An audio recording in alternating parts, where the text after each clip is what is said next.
Hello there, and this is your host, AJ from Wrestling in a Movie, and I am with my co-host, Mr. Espere, el sazón del Caribe, papi. And we are here tonight to do, once again, our famous Wrestling in the Movie, where professional wrestling meets wrestling movies. Unfortunately, once again, my co-host leaves me hanging and watching these movies. And now I have to fucking do a whole thing about it. Thank you. Thank you very much, sir, for fucking my shit up again, once again. I'm That's the eye candy. I'm the eye candy.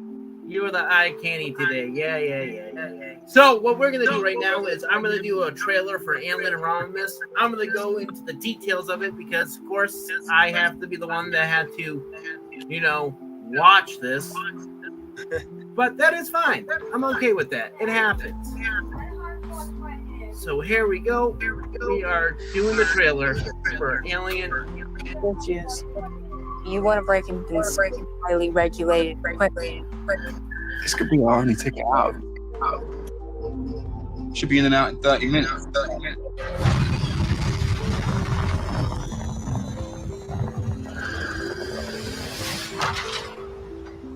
Welcome to the Romulus space station.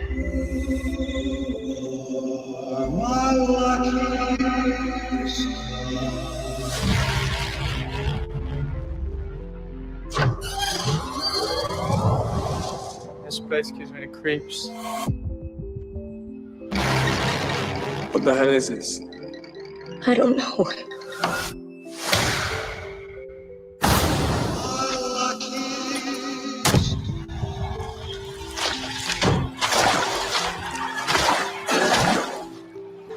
The fuck was that?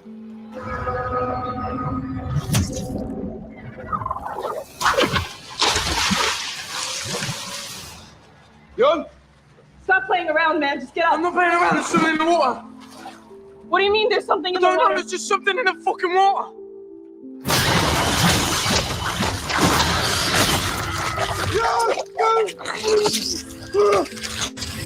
Run.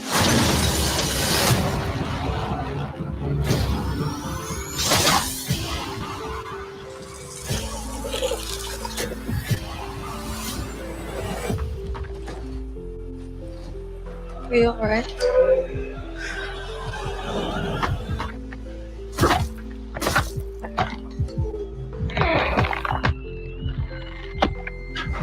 Tomorrow. I don't know what to do.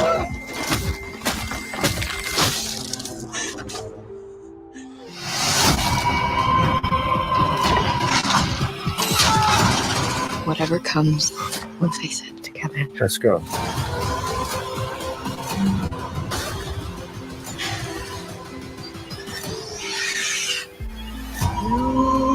Impact event in 5, 4, 3, 2, 1.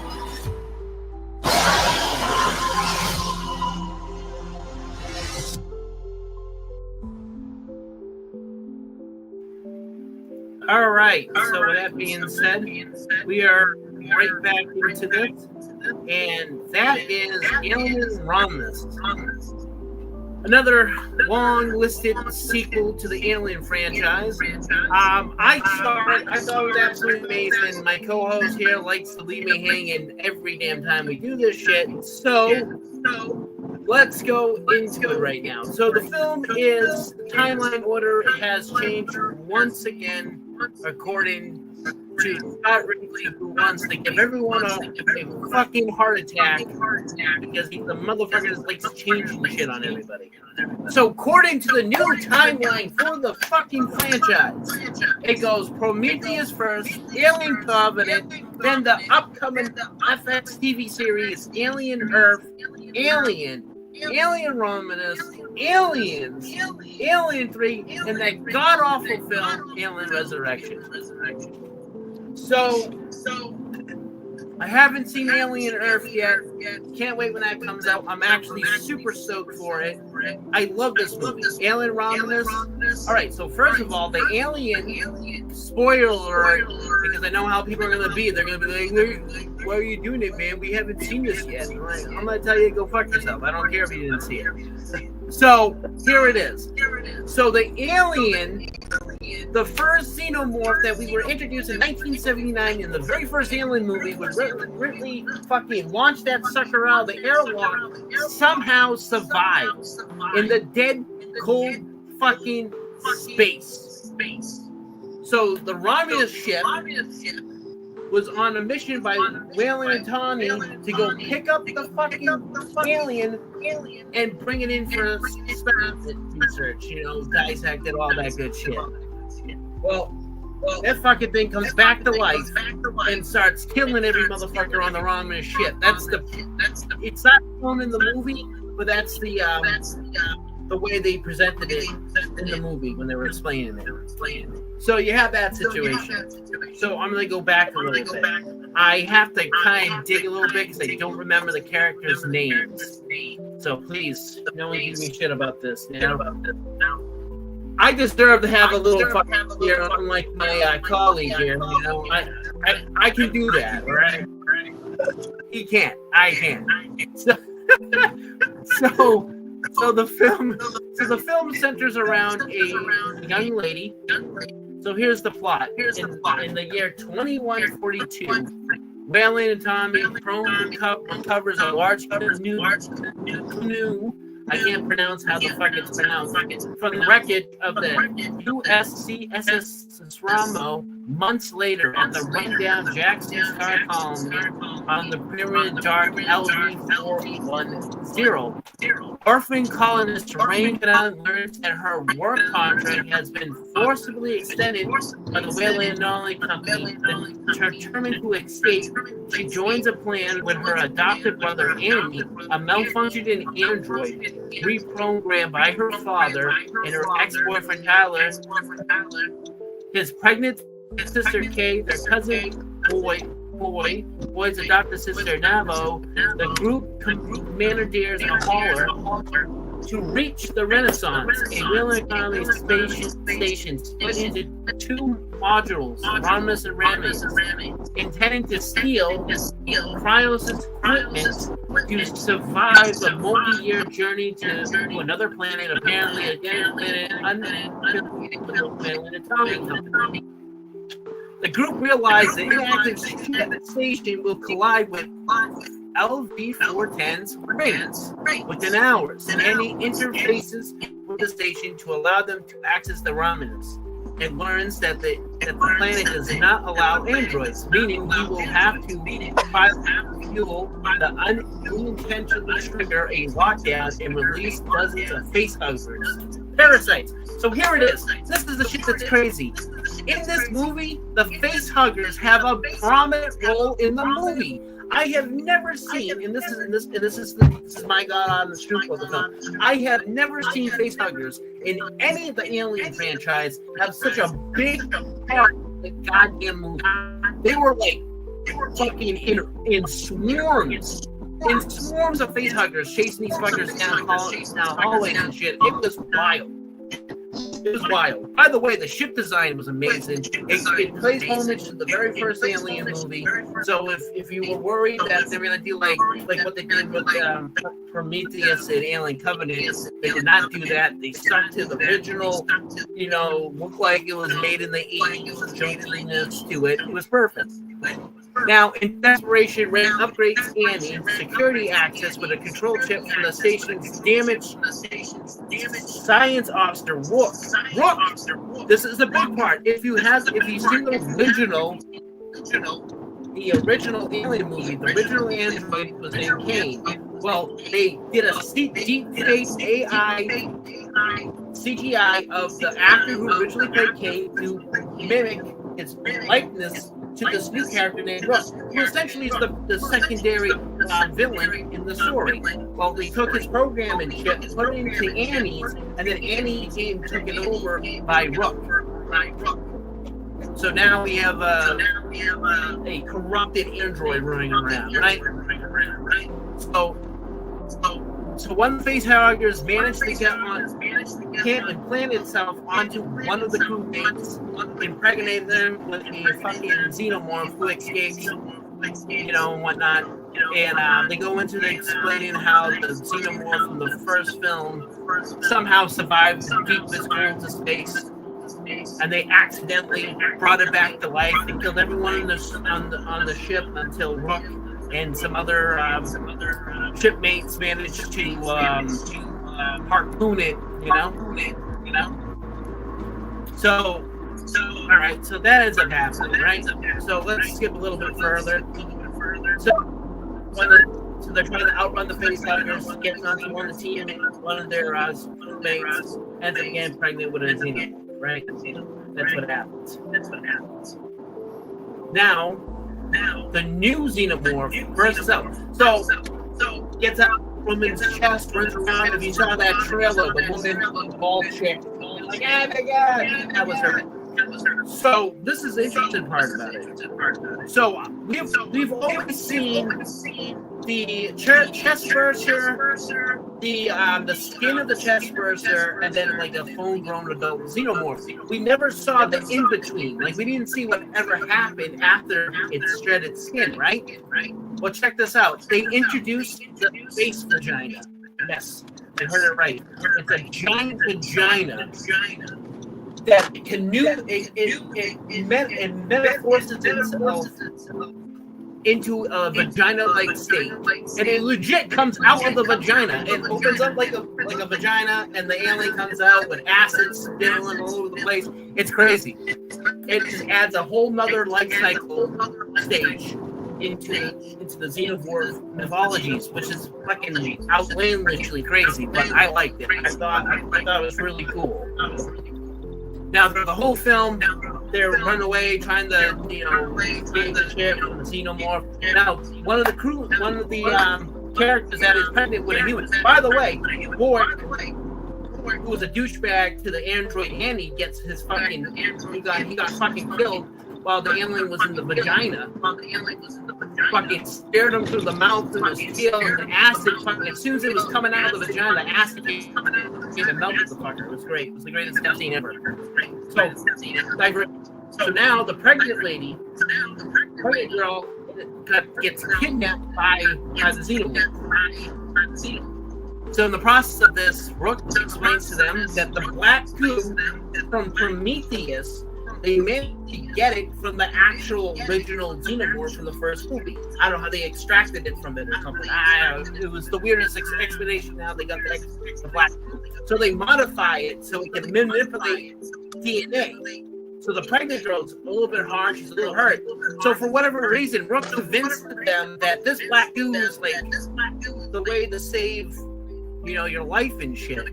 So she ends up taking the black goo like an idiot. Later on, she gives birth to this abomination that is the offspring. It's like a crossbreed from a xenomorph and the fucking it's the weirdest looking thing ever. And they fucking, but before that, I keep skipping ahead here. So they run around from the xenomorph, and fucking Annie the android had a fucking gun down an elevator shaft to go stay away from her, bitch. I'm like, what the fuck, man? Like, they couldn't get original. They can't give this guy original line. It has to be something that's involved with fucking alien. From the first alien, from the Aliens movie, this is retarded. So basically, the offspring comes out, ends up being. She actually gave birth to this weird cap. Okay, you the toy, the Cabbage Patch Kid. Do you remember the Cabbage Patch Kids back then? Remember the Cabbage Patch Kids? Yeah. All right. So do you remember like some of the old school commercials? It had like a Cabbage Patch and it opens up and Yeah. So that's basically what the alien does. It comes out of this woman, she births a fucking Cabbage Patch baby alien fucking abomination.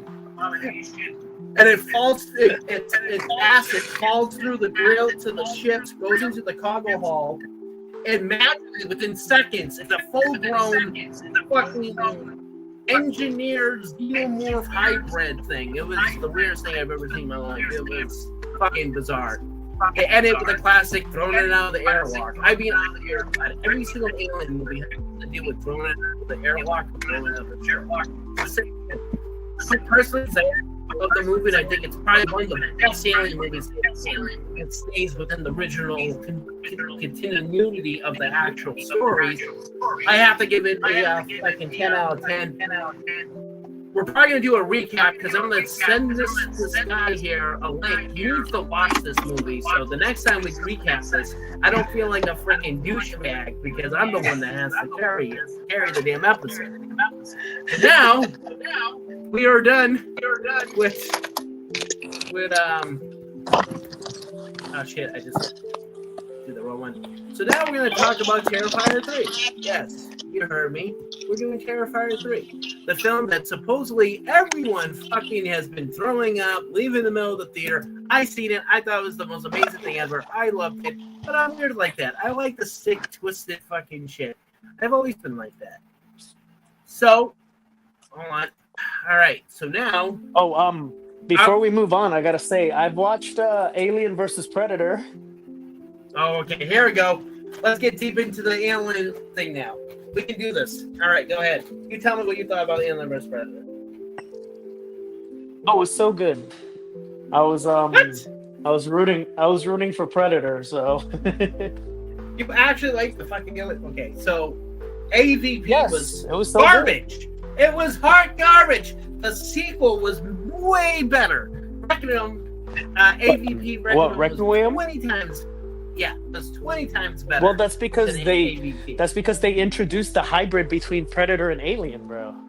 Well, that, but then you also have to look at it. They had a giant T-Rex size fucking xenomorph queen running around. You know, like, holy shit. Like, that was like the... Now, when me and my older brother saw the movie in theaters, when the scene where the girl and the Predator's running in slow motion as the temple blows up, all I can picture is David Hasselhoff and Pam Anderson Lee from Baywatch as they're like in slow motion. Like seriously, like they man, I don't know who sits there and goes, hey, you know, it'd be a great fucking thing, a Baywatch-ish slow running scene. Yes, that makes sense for Alien vs. Predator. No, it does not. That was such a horrible decision by Andrew W. Paul W.S. Anderson, which does horror movies anyway, so I'm not too surprised that was hot garbage as it was. Then, let's cut to the fact that Alien Resurrection wasn't that good either, which I was very upset about because that was like one of the very few Alien movies that I did not like. I'm a big Alien fan.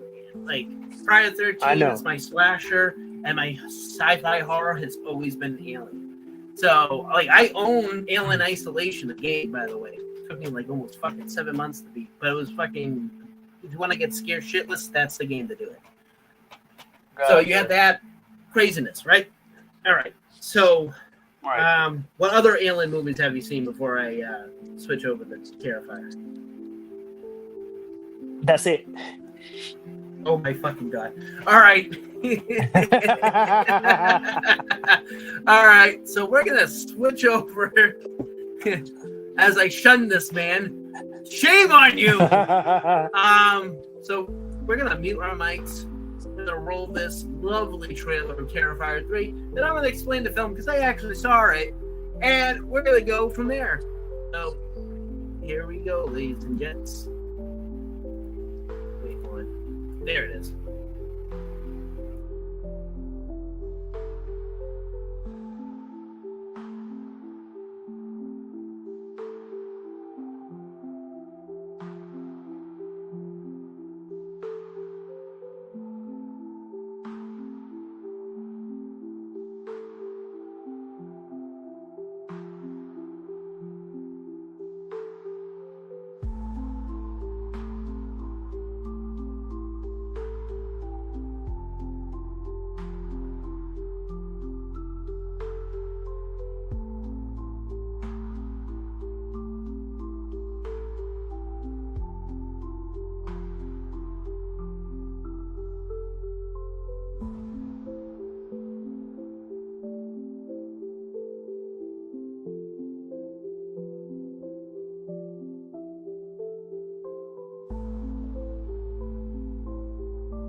And we are back. I'm just waiting for Aries to unmute himself. All right, there he Yeah. is. So that is the trailer to the sequel to Terrifier 1 and 2. So I loved it. I love the crazy, insane amount of blood and gore. A lot of people are not fans of the Terrifier series. So once again, it is a sort of I guess I'm going to call it a sort of a spoiler if no one has seen the Terrifier franchise films. So it is the true definition of an independent film. It is the first independent film that was unrated and has such a massive following and got such a huge release on the third sequel, not the first, not the second, but the third sequel got a major theater release, which a lot of theaters were taking a gamble with because the MPAA is normally, MPRAA is very strict about not allowing films that have such a big exposure the way it is. Now, the director, Damien Leone,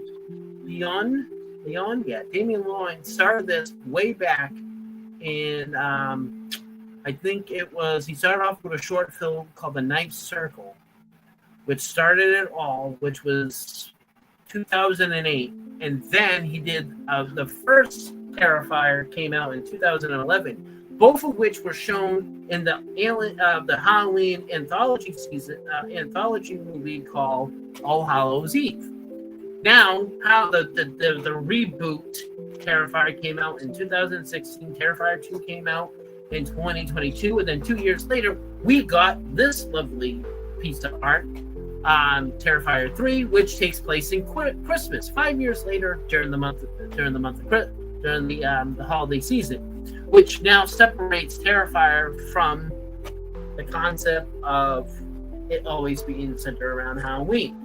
I loved it. I thought it was great. The final girl from Terrifier 2, once again, plays a huge role. Selena Shaw is the name of the main focus of the franchise. A lot of people are like, this is a garbage film.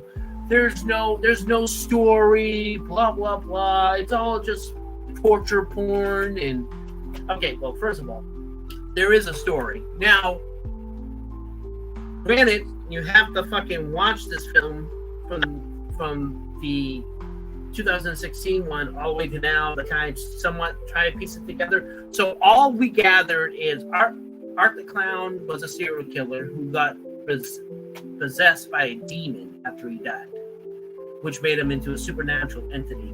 The person who he tortured and left disfigured, Victoria Hayes, was possessed by one of the demons that possessed him. So he kind of has a sidekick now in part 3, which eventually dies anyway. For whatever reasons, Cicera Shaw's father had a vision about Art the Clown and pictured his daughter as like some type of holy savior, like this godly person that comes and rescues everyone from Art the Clown, So, and then as you kind of piece together, there's always some type of urban legend in part 3. You have to really pay attention to the way they tell the story of the house and how there was like a serial killer that lived there, a bunch of dead bodies were buried there. It was really, because part 2 was more of a continuance of part 1, introduced the father and how her father who eventually went mad and died, had a connection to Art the Clown somehow. He painted him and all this stuff. So, which ultimately led to the whole connection to Selena Shaw. And then part 3, once again, it's Christmas. There's also a butt-saw death scene. Once again, this is a spoiler. So the girl that in the trailer talked about, oh, you need to get on our podcast, you survived, the most brutal killer ever in our history, Art the Clown, and we would love to have you on the whatever. She ends up having a sex scene in the shower with her boyfriend, who happens to be roommates with the hero of the story's brother. So Art the Clown overheard her conversation with him about how she would love to meet him, see how the evil in his eyes or some shit. And Art's like this, like, oh, you want to meet me? Like, it's very funny. It's somewhat dark humorish to a point. So what this motherfucker does, he's this big ass trash bag. In the trash bag is a chainsaw. He just pulls the sucker out, he fucking runs it up, and starts killing him with a chainsaw. Her boyfriend gets the worst of it. So he chops off the fucker's leg. He's crawling with his hands, right? What does he do? Takes the chainsaw and shoves up the guy's ass. Ah! All the way the fuck up.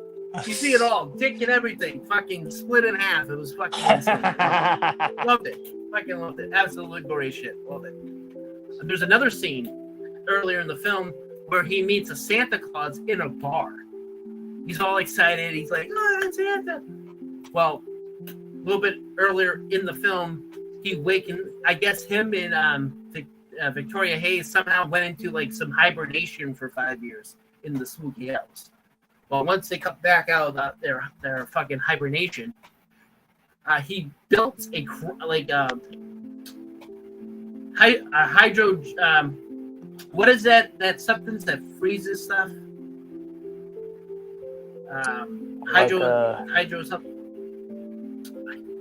Cryo spray. The cryogenic. Whatever. Yeah, cryogenic chamber. So he kind of makes a cryogenic thing. So when he meets Santa, he shoots the other two guys with a handgun. Like, the motherfucker doesn't give a shit. He'll kill you with anything. Pulls out this fucking freeze thing after Santa's getting tied to a chair and fucking starts breaking this guy's limbs off because they're frozen solid. And his face, like dude, he took the motherfucker's beard, rip it off his face, and put it on his own face. Oh and my then god! Later on, this is the best part. Later on the scene, which this is one of the reasons why people had an issue with this, because he kills kids. Like, he legitimately kills children. Oh yeah. I heard about that controversy. Yeah, he's very over the top. The director tries his best not to show it, but he shows the aftermath. So he's at a fucking shopping mall, and the small Santa takes a break, so he sits in the chair. All the kids storm to him. He has like the trash bag full of gifts, right? The mall cop tells him, get the fuck out of here, right? Well, one of the kids grabs one of the boxes, opens it up, and it's a fucking pipe bomb, blows up and kills everybody there. All the kids, everything. Like, it was fucking, it's crazy. It's fucking insane. People are probably watching this like, this guy is overly excited for a guy who massively killed it. Personally, I love horror movies. I love the fact they push the boundaries. I love the fact it makes you want to fucking vomit and storm out the fucking door. That's a horror movie. It's supposed to make you question what the fuck. Like, that's true evil. That's like 100% truly evil. And that's what people forget to understand. That's it. Listen, when Selena Shaw, I can't pronounce the name for the life of me, but the main characters is taken in by her aunt and uncle, right? The fucking uncle gets decapitated. His head's on top of the Christmas tree where the fucking star should be. Okay? And then his fucking corpse is like fucking stapled to the wall like a fucking beer rug, right? Make things even more crazier. The aunt gets the worst of it. They put rats in her. They opened her mouth, broke her jaw with a glass tube, and put rats in it so they fucking burrowed in her. Shit was fucking... And this is shit. This is in the movie. I'm smiling. I'm eating popcorn. I'm enjoying myself. I think this shit is fucking chef's kiss because it's the best part of the horror movie. You want Right. to be uncomfortable. And it's like when all these people are like, "Oh, we should boycott this movie." Like, there's actually a Facebook group called Canadians Against Art the Clown, which I find it to be fucking hilarious. Like this, but this is what I'm saying. If you generally do not love horror and you don't understand the concept that they're gonna break boundaries, they're gonna push your inner compass of morals, then maybe horror movies are not for you. Okay, there's 3 fucking movies, man. You don't become a big fucking deal like this by just saying, "Oh, we're gonna play it safe." You know, Right. they choose not to play it safe, and by not playing it safe, it was the best call on their behalf because that's what they're famous for. They're famous for the pushing the envelope, going over the edge, doing questionable shit that you normally don't see in other movies. Now, what was the most graphic horror movie that you ever seen? Me. Okay. Let me see. Put on the spot. Okay, hold on. No shit, you put us like, listen, you put me on the spot every time you don't watch any of these movies. But don't give me the shit about putting you on the spot, you dick. Okay, so most graphic horror movie. Damn. I've seen a lot of like guts. You know, one's not coming to mind right now, but I do remember like you remember that movie Tropic Thunder? Why are you using Tropic? That's not even a horror movie. I'm gonna use Tropic Thunder in a horror movie. Okay, Wait, so horror movie. I mean, there's a lot of guts and blood, and then the guy's head blows off, and then Ben Stiller fingers the head and like licks it. Stuff I've seen, but horror movie wise, now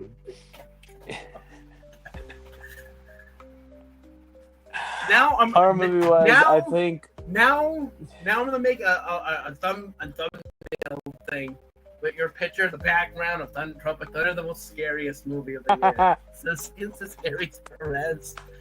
Oh my God. it's so bad it's scary.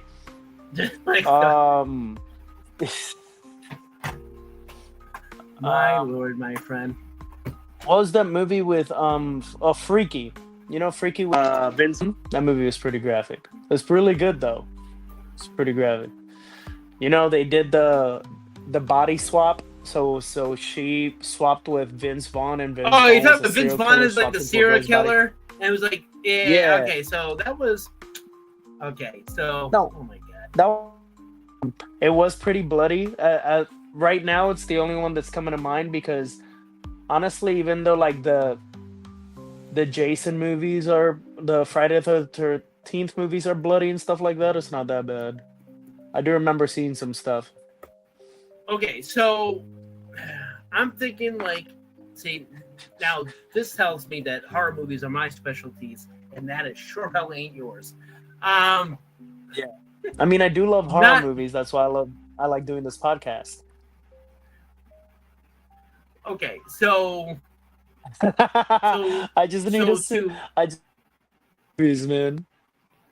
Just to kind of put it together there, right? All right, so the house on the last house on the left, and I Spit in Your Grave. Oh, probably the most graphic horror movies back then. Oh, Cabin in the Woods was pretty graphic too. Cabin in the Woods, you're talking about Cabin Fever. Cabin in the Woods was pretty graphic, but it wasn't as graphic as like Cabin Fever. Right. You know. But just like I said, I tell people if you generally like horror movies, and I'm like 100% dead serious about this. If you are truly a horror movie fan, you need to go and watch the Terrifier franchise. But once again, that's only if you are 100%, gun-ho,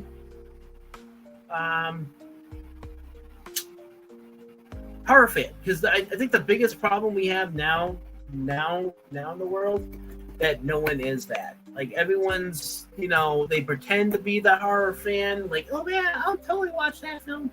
And then when they see the film, they're like, oh my God, it's so gross. It's like, get the fuck out of here.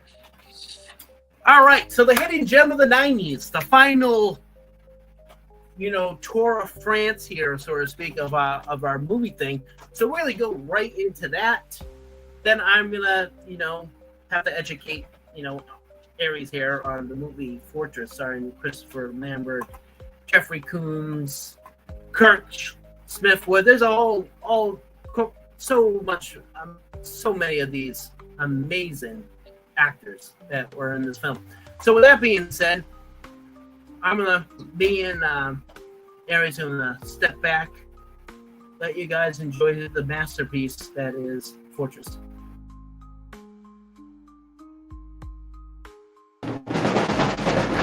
30 stories below ground, halfway to hell, and no way out. What do they give you? 31 years.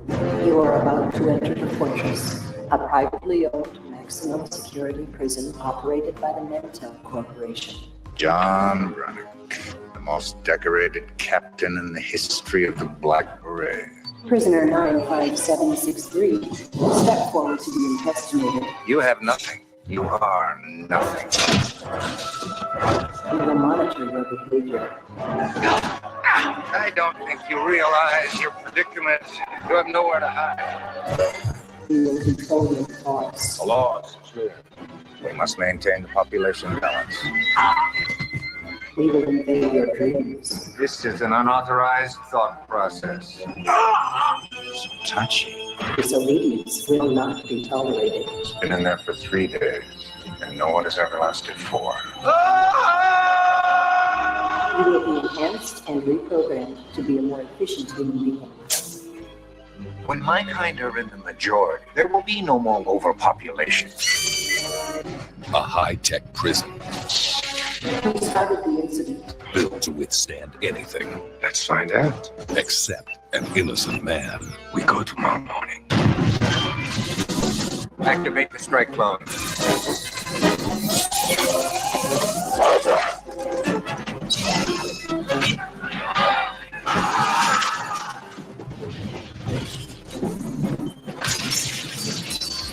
Christopher Lambert.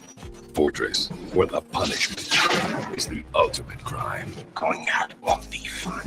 Oh, it's gonna be a trap.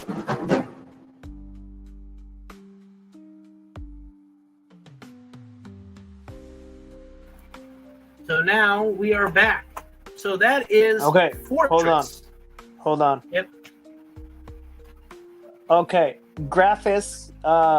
Movie with the most graphic stuff I've seen is one of the Saw franchise films. Okay, all right. There we go. we can do that. All right. So the movie that the trailer that we saw is the 1992 film starring Christopher Lambert, Kirkwood Smith, Lincoln Kilpatrick, Jeffrey Combs. It is called Fortress. So they had a sequel to that came out in 2000 where Lambert reprised his role. So here it is. Here's the plot. This is going to make you chuckle a little bit. It's in the year 2017. The United States is a military dictatorship. All right. The ex-army officer John Henry Benrick and his wife Karen attempt to cross the Canadian-United States border to the free city of Vancouver in the Canadian Sullivan Socialist Republic to have a second child. A strict one-child policy forbids a second pregnancy, even after the loss of their firstborn. So Karen wears a magnetic vest to conceal her pregnancy from the security scanners. A guard notices the vest and raises the alarm. Benrick is caught, believing Karen to have escaped, and sentenced to 31 years at the Fortress, a maximum security prison run by the Mantai Corporation. The prisoners are used as slave labor to further expand the fortress as part of the prison industrial complex. Inmates are implanted with intestinated, basically have you you've obviously know the Suicide Squad, right? Mm-hmm. And they put the bombs in the back of their head. Yes. A similar concept, Yeah, but only yeah. it's like in their intestines. Oh, So okay. turns out Chris Lambert's wife never made it across the border. She got captured, and she's in the fortress too. But it's different levels, right? So the pregnant women are in the top level, and the men are on the basically very bottom of the fortress. So the whole film is them, going back and forth, trying to escape. Eventually, Christopher Lambert manages to take down the corporation, and him and his wife live ever and never had their end up having their child, regardless of how many fucking people died in the process of this prison escape. It came out It came out October 9th, 1992 at the Fantasy Film Festival, and then came out in the U.S. in 93 in September. So it came out in 92 in the film festival circuit, but it came out in the U.S. in 93. But yes, it came out in 92, nonetheless. Great film. I stumbled upon this when I was doing my Hidden Gem 9 films. There's a lot of films that I've seen. I realize, that's how much movies I watch. So it's very hard for me to find something that I have not watched yet. So I'm a big Christopher Lambert fan. I liked him when he was in Highlander movie franchise. He was also in the first live action Mortal Kombat movie. So as Raiden, I think a lot of people fucking forget that at times. So yeah, of course I have a soft spot for Christopher Lambert as an actor. So when I found out he was in this movie, I was like, you know what, I'm gonna go check this out. I laughed because they based it in 2017, and the U.S. becomes a military dictatorship. A lot of this shit is pretty much what's going on slowly, and I find it to be kind of comical. Yep. However, it is a hidden gem. I highly recommend people to watch it. YouTube has the full version of it. You just type it in, and secretly it's in there somewhere. I don't know if it's on any streaming services or any platforms. But if it is, I really highly recommend people to go check it out, have fun, watch it. It's a good film, good acting. Kurtwood Smith, the man from that 70s show, RoboCop, whatnot, once again does a phenomenal job as the bad guy, man.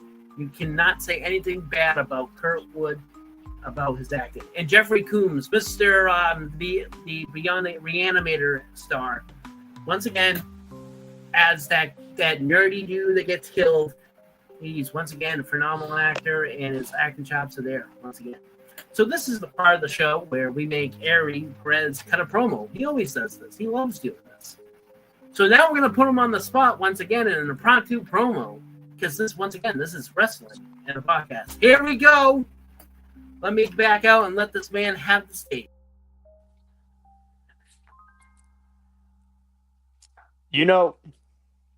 He's been talking a lot of smack. And now I hear that he's not even going to be there at the next SMW show. So I'm using this time to call you out once again, Red Dog. I was browsing through social media. I remembered the video you posted about me calling me out, and now I'm calling you out. You're not going to be there in March, Red Dog. So, who's ducking who now? Parece que tiene miedo aquí eres tú, papi, no yo, porque yo soy el sazón del Caribe, papi. Yo soy, y tú tienes algo que yo quiero. You have something I want, Red Dog. That Infinite Plus 8 championship. Now you see, I've been going and collecting gold, for example. I just won gold in New Jersey. And you know what? I'm win gold in W, and I'm going to become Aries 3 belts. So, Red Dog, don't be such a coward and show up, because you're just afraid you're going to show up and leave without that championship. And that's exactly what's going to happen. I'll see you at the next SNW show. Oh, strong words there from Mary's Perez. So, once again, my sidekick in crime who doesn't watch movies every time we do this fucking show and leaves me in the. There's gonna be a podcast. Son of a bitch. There's gonna be one where you don't talk at all, and I'm gonna do the whole thing. So don't worry. Sure. Unless it's fucking frozen. I don't think it's gonna happen anytime fucking soon. So with that being said, without further ado, I want to say thank you very much to Aries once again. Great co-host. Very honored to have him on with me every time we do this. Can't ask for an awesome co-host. So with that being said, you guys have a great night. We're gonna go and do the little countdown video on the way out. But you guys have a great night. See you next Monday here at Wrestling in the Movie.